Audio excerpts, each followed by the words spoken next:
بسم اللہ الرحمن الرحیم بسم اللہ الرحمن الرحیم۔ السلام علیکم ورحمۃ اللہ وبرکاتہ۔ امید ہے آپ تمام احباب خیر و عافیت سے ہوں گے۔ آج ایم اے اسلامیات کے مضمون الدعوت والارشاد کا سبق نمبر 49 ہے، اور اس سبق کے اندر ہم جس عنوان کی تفصیل پڑھیں گے وہ ہے مولانا مودودی کے حالات زندگی اور جماعت اسلامی کی بنیاد۔ یعنی کہ جو جماعت اسلامی ایک جو بڑی اور سیاسی دینی دعوتی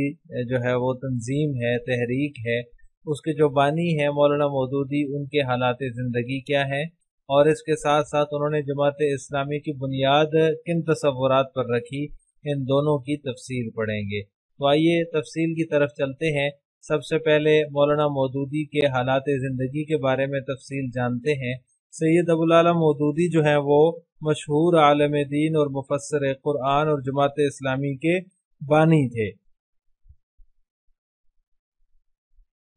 20ویں صدی کے مؤثر ترین اسلامی مفکرین میں سے ایک تھے، یعنی کہ 20ویں صدی کے جو مؤثر ترین اسلامی مفکر گزرے ہیں ان میں سے ایک سید ابوالعلا مودودی بھی ہیں۔ ان کی فکر، ان کی سوچ اور ان کی تصانیف نے پوری دنیا کی جو اسلامی تحریکات ہیں ان کے ارتقاء پر گہرا اثر ڈالا ہے۔ یعنی جتنی بھی اسلامی تحریکات گزری ہیں یا ان کے بعد وجود میں آئی ہیں، تو مولانا مودودی کی سوچ اور فکر نے اور ان کی تصانیف نے ان تحریکات کے ارتقاء میں گہرا اثر ڈالا ہے۔ اسی وجہ سے مولانا مودودی کو 20ویں صدی کا مجدد بھی کہا جاتا ہے۔ یہ جو ہے وہ ایسے شخص تھے جن کی فکر سے جو ہے وہ بہت ساری تحریکات نے استفادہ کیا ہے۔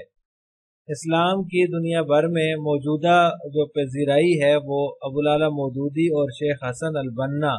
کی فکر کا ہی نتیجہ ہے۔ یہ شیخ حسن البنا اخوان المسلمون کے بانی تھے،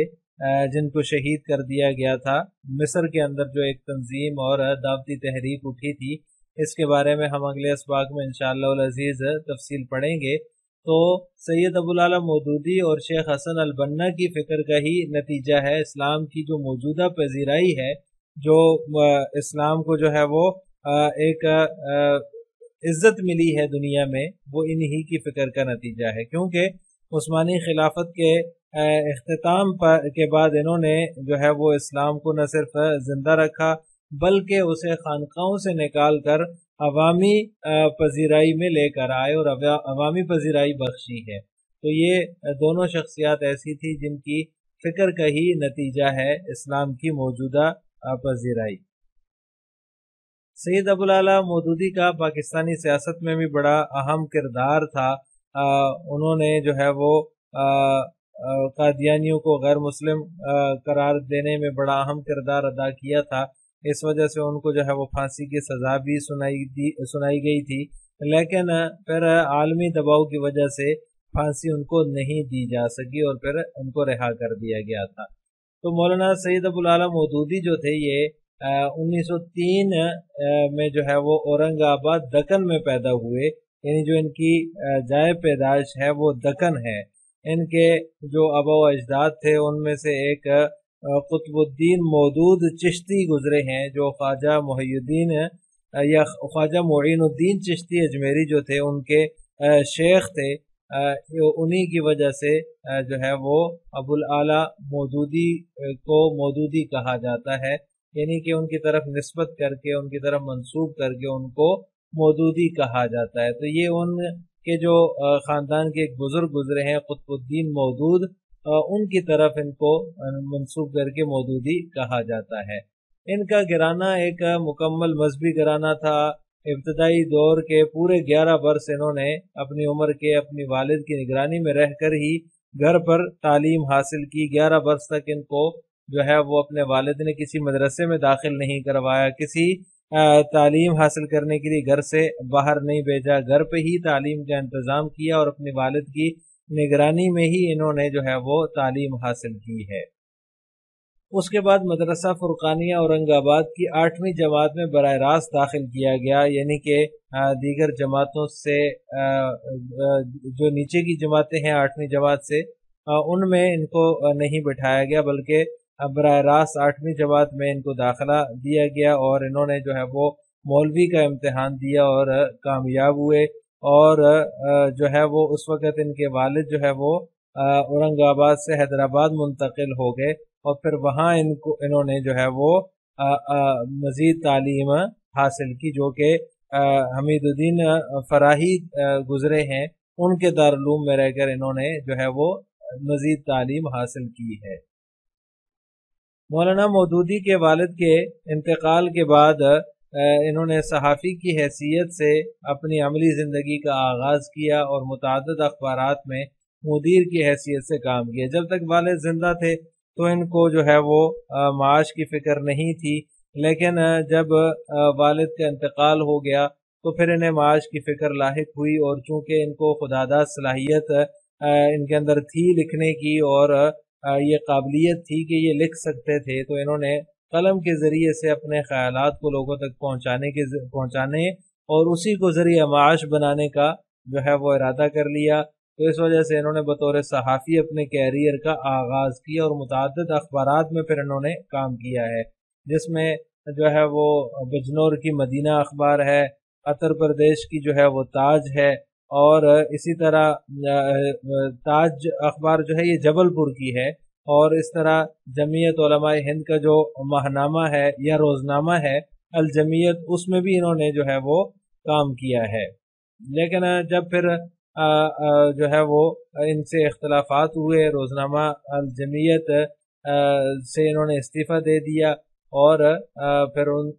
اس کو خیر آباد کہہ دیا، اور اس کی ادارت سے بھی استعفیٰ دے دیا۔ یہ جب روزنامہ الجمعیت کے ایڈیٹر تھے تو شدی تحریک شروع ہوئی، اور اس کے بانی کو گستاخی کی وجہ سے ایک مسلمان نے قتل کر دیا، تو مولانا محمد علی جوہر کی خواہش پر الجہاد فی الاسلام لکھی۔ اس وقت ان کی عمر 24 برس تھی، یعنی جب یہ روزنامہ جمعیت کے ایڈیٹر تھے تو ہندوؤں کی ایک تحریک اٹھی جس کا مقصد یہ تھا کہ مسلمانوں کو دوبارہ ہندو بنایا جائے، اور اس میں چونکہ تعصب تھا اور جو ہے وہ نفرت اور دشمنی پر مبنی تھی،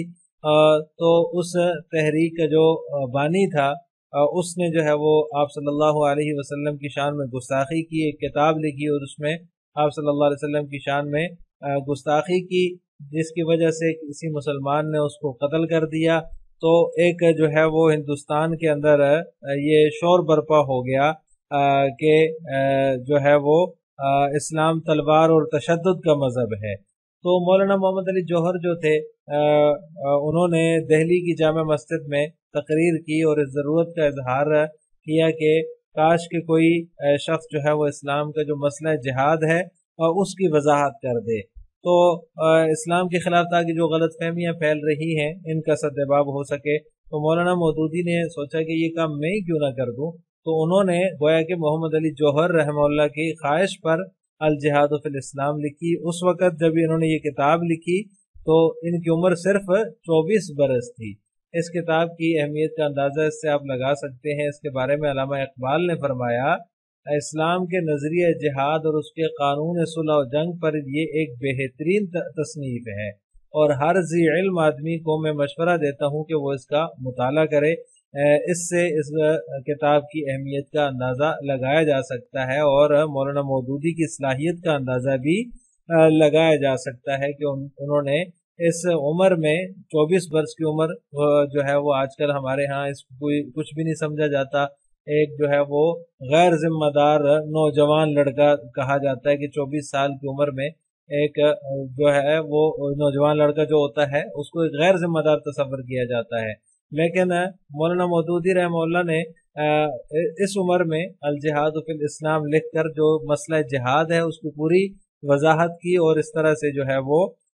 مسلمانوں اور اسلام کے خلاف جو ایک فتنہ برپا ہو گیا تھا اس کا قلعہ کرنے کی کوشش کی۔ مولانا مودودی نے تحریک پاکستان کی حمایت میں بھی مضامین لکھے تھے۔ جب یہ جو ہے وہ روزنامہ جمعیت کی جو ہے وہ ادارت کر رہے تھے تو اس میں بھی انہوں نے جو ہے وہ مضامین لکھے۔ اس کے علاوہ انہوں نے جو ہے وہ دیگر اسلامی تعلیمات کے اوپر، خاص طور پہ پردہ جو ہے اس کے اوپر بڑی ان کی عمدہ تحریریں ہیں، کیونکہ یورپ سے مرعوب ہو کر مسلمان خواتین نے پردہ جو ہے وہ چھوڑ دیا تھا، اور مسلمان بھی اس پردے پر اعتراض کر رہے تھے، تو اس وجہ سے انہوں نے اس کی حمایت میں بھی لکھا، اور پاکستان کی جو تحریک ہے اس کی حمایت میں بھی انہوں نے جو ہے وہ مضامین لکھے ہیں۔ حالانکہ یہ کہا جاتا ہے کہ مولانا مودودی جو ہے وہ پاکستان بننے سے پہلے بھی اور پاکستان بننے کے بعد بھی جو ہے وہ قائد اعظم کی مخالفت کرتے رہے ہیں، لیکن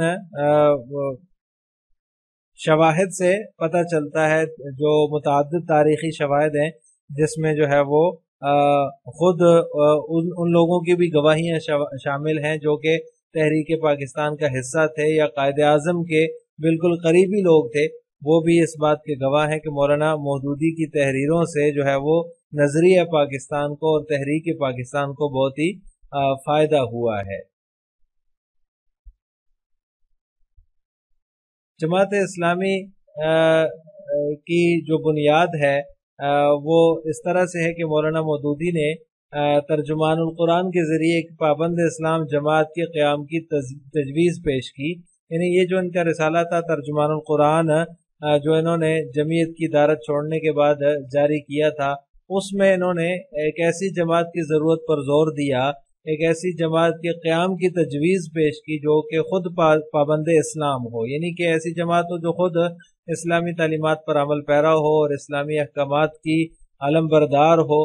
تو ایسی ایک جو ہے وہ سیاسی جماعت ہونی چاہیے۔ تو اس طرح سے جب انہوں نے یہ تجویز پیش کی تو ان کے حامی جو لوگ تھے وہ پھر 1941 کو لاہور میں جمع ہوئے، تو وہاں اس کی بنیاد رکھی گئی 26 اگست 1941 کو۔ یہ کل جو ہے وہ 75 لوگ تھے تقریباً جنہوں نے اس کی جو ہے وہ بنیاد رکھی تھی، اور پھر وہاں سے اس نے اپنی سیاسی اور دعوتی فلاحی سرگرمیاں شروع کی، اور آج اس کی جو ہے بلندی اور وسعت آپ کے سامنے ہے۔ مولانا مودودی نے جماعت اسلامی کی بنیاد قرآن و سنت سے ماخوذ 4 تصورات پر رکھی۔ نمبر 1، تقوی میں فضیلت، یعنی کہ مسلمانوں کے اندر تقوی جو ہے وہ اعلیٰ درجے کا پایا جانا ضروری ہے۔ اسی طرح علم میں فضیلت ہو، یعنی علم بھی ہو اور شعور بھی، علم سے شعور آتا ہے تو علم بھی ہونا ضروری ہے، جہالت سے جو ہے وہ نکال کر علم کی روشنی میں لوگوں کو لایا جائے۔ باطن میں نفس اور خارج میں قومی سطح سے بین الاقوامی سطح تک طاغوت کی مزاحمت، یہ بھی اس کا ایک جو ہے وہ بنیادی تصور ہے جماعت اسلامی کے قیام کا، کہ خود اپنے آپ کے اندر جو نفس موجود ہے انسان کے، جو اس کو برائیوں پر ابھارتا ہے اور برائیوں کی طرف اس کی رہنمائی کرتا ہے، اس سے بھی جو ہے وہ مزاحمت کی جائے، اور خارج میں جو قومی سطح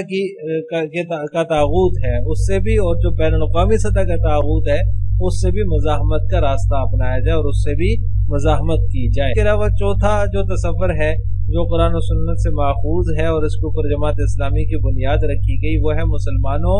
اور وسیع تر دائرے میں انسانیت کی بے لوث خدمت۔ یہ وہ 4 تصورات ہیں جو قرآن و سنت سے ماخوذ ہیں اور جماعت اسلامی کی بنیاد ان 4 تصورات پر رکھی گئی۔ لہٰذا آج کے سبق کا خلاصہ یہ ہوا کہ ہم نے مولانا مودودی کے حالات زندگی اور جماعت اسلامی کی بنیاد کے بارے میں تفصیل پڑھی ہے۔ ہمارے اگلے سبق کا عنوان ہوگا برصغیر کی دعوتی تحریکیں، اور ان برصغیر کی دعوتی تحریکوں میں سے تحریک تجدید و احیاء دین کے بارے میں ہم اگلے سبق میں تفصیل پڑھیں گے۔ السلام علیکم ورحمۃ اللہ وبرکاتہ۔